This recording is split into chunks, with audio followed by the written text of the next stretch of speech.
त्यांना सर्वे ते आता एवढे सर्वे येतात तर त्यात ठाकरे गटालाही कमी जागा दिसतात.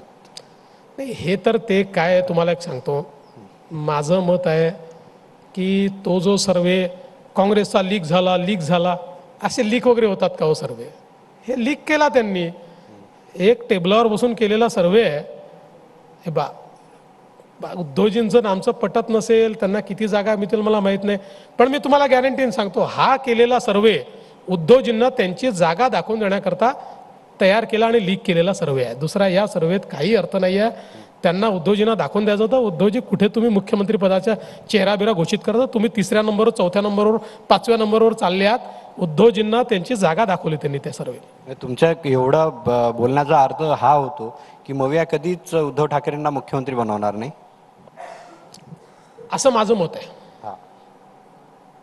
अच्छा, पण एक आम्ही हे बघितलं होतं की आता जे दानवे आहेत तुमचे, रावसाहेब दानवे, ते बोलले की ठाकरे तुमच्यापासून गेल्यामुळे नुकसान झालं, म्हणजे दादांच्या येणार किंवा दादांच्या ह्याच्यानं नुकसान झालं. नुकसान तर तुम्हालाही झालंय. नाही, हे तर पक्कच आहे की नाही, की शेवटी जी शिवसेना होती ठाकरेंची आणि आम्ही एक नॅचरल अलायन्स होतो, आणि आमची जी हिंदुत्वाची मतं होती ती एकत्रित राहिल्यामुळे त्याचा फायदा व्हायचा. आता उद्धवजी तिकडे गेल्यामुळे काही ना काही मतं आमची देखील ते घेऊन गेले, म्हणजे या युतीला जी येत होती, तर त्याचं नुकसान तर आम्हाला आहेच.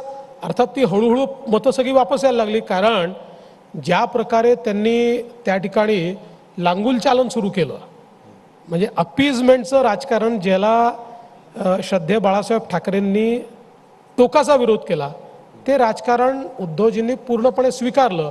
सुरुवातीला त्यांच्यासोबत जी मतं गेली होती ती आता हळूहळू परत येत आहेत. पण दानवेंचं म्हणणं काही चुकीचं नाही आहे. शेवटी आमचं एक नॅचरल अलायन्स मधला एक पार्टनर गेला तर काही ना काही नुकसान आहेच. म्हणजे त्यांनाही